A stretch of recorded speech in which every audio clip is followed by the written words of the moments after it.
So the Caspian Report sequence is done. Um, I don't have a lot from Chomsky in this list. This is in fact the only video. Uh,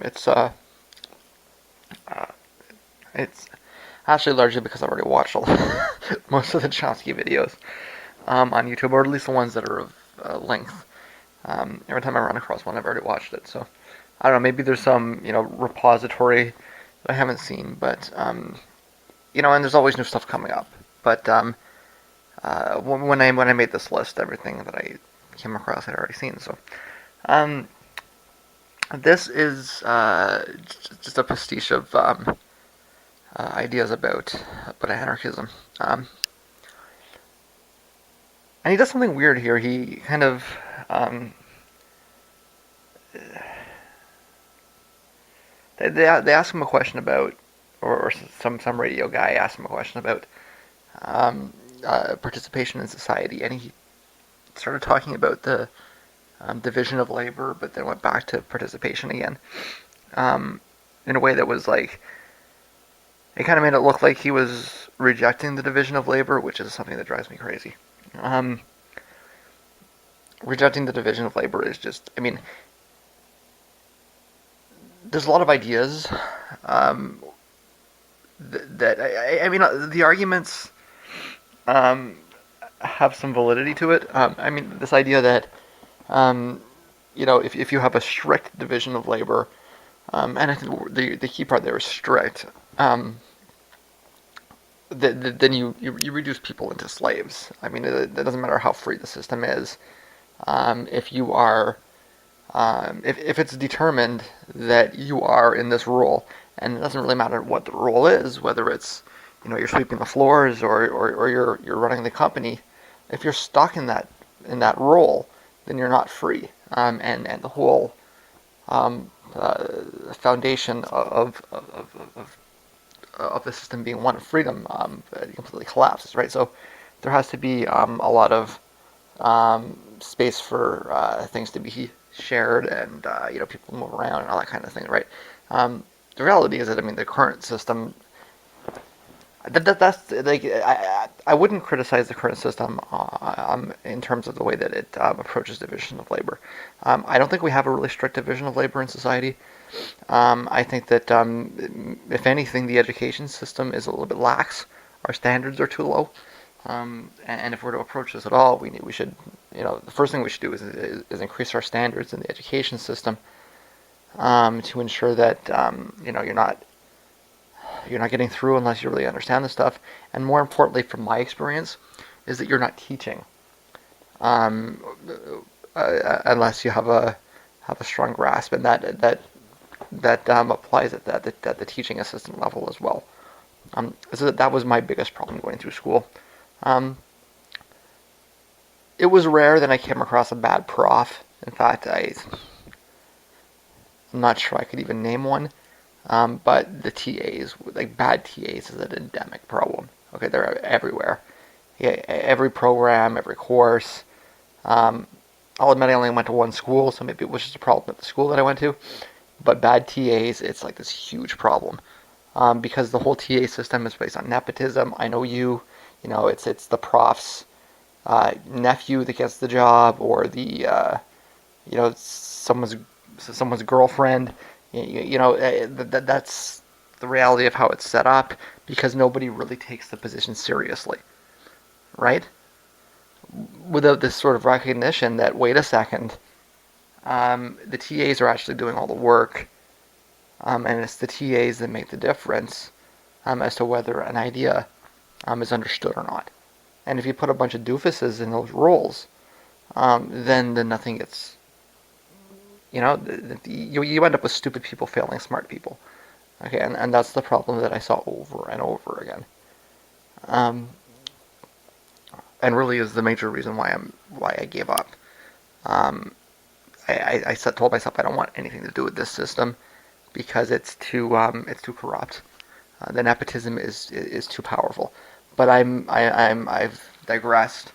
I was talking about the division of labor, and he ended up taking a reasonable position on it, which is sort of the rejection of the strict division of labor. So, certain people need to be surgeons, and surgeons should go to school for a long time. Not everybody can be a surgeon, but things that nobody wants to do, like cleaning toilets, well, we should all take turns on that. Um, but this has always struck me as an inconsistency itself. And it's part of the. Um, it's often presented as the problem why the system can't work because nobody will do the things nobody wants to do. And then the general response is, well, we need a shift in consciousness. And then the reaction to that is, well, it's in our human nature, we can't do it. And the reaction to that is, well, maybe you're right and maybe you're wrong, but whatever human nature is, it's not fixed. So even if our nature is as you say it is, then we can change it. And then they say you can't change it, and then it's just, yes you can, no you can't, yes you can, no you can't. Right? So it just comes down to, is if human nature exists at all, is it malleable or is it... it doesn't really matter if human nature exists. If it does, then the question is it malleable? And if it doesn't, well, then we can. Then it is malleable. So something has to exist that is describable by calling it nature and assigning it to humans, right? So there has to be some kind of something there, right? But it may be so fluid that it's not worth even labeling it, right?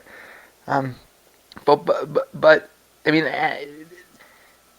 see, this question isn't normally framed in terms of putting the division of labor together with the participation in society, and it was that connecting things together that kind of made me think something else. The claim is that a participatory society requires participation, by definition, right? But then we have this issue about division of labor that's, reasonably brought up all the time. Maybe the way around that would be to tell people that they can be janitors and, other... Let's stick with janitors because I think that's the only thing that we can be really certain of must exist. Although robots could do it, too. But let's say that we can do this. We can say you can do this grudge labor that nobody wants to do, supposedly, in exchange for not participating. So we will say that you don't have to participate if you do this labor instead. Yeah, now that's not just a Bugs Bunny tactic, although it no doubt will come off as one, and no doubt would be a great Bugs Bunny skit. But it is perhaps the right mindset for specific people. I've met lots of people that don't want to participate. They might not really want to sweep the floors either. But if you made them make that choice, they may choose the latter. Now that instantly, the claim is it instantly creates a class-based system. But perhaps is doing so on a level that's less coercive, right? Because if you're coercing people to participate, it's the major problem. We can't even get, well, you say you can't get people to vote, and the response is, well, look what the options are, and hey, but at the same time, if people were more engaged, perhaps we'd have better options, right? So, whatever factors we want to talk about, whether it's coming down from the top or being pushed up from the bottom, it does seem to be that there's a fundamental problem with people having a lack of desire to engage with things around them. And I know it's really hard for, smart people to kind of get their head around that. But at the same time, it's not. I know I exist in a kind of a space where Well, I mean, it's basically the position I've taken. Um, let's skip the discussion of John Galt. Let's look at the position that I've taken. It's just basically I'm going to refuse to participate in society because you don't want to do anything social. Um, if I woke up tomorrow and society was like, yeah, let's build a better world. Let's put property in common. Let's automate production. Let's do all of these great things. Um, well, automate and socialize. We are automating. We're just not socializing. Let's do all these things together. Well, you know what? I would love to participate. I'd drop everything I'm doing. I'd go running towards it. But that's not the world we live in. The world we live in is a world where it's like Jay is going, "Hey guys, let's try this," and everybody's like, profit, sex, and so like these are the things. This is the reality of it, right? So, um, if you could offer people a way out of participating, um, and get the floors done at the same time, it might be a win-win situation. And like I say, I know it comes off as a Bugs Bunny trick, and maybe in some ways it is, but maybe it's actually a realist approach to answering the question of, who's going to clean the toilets.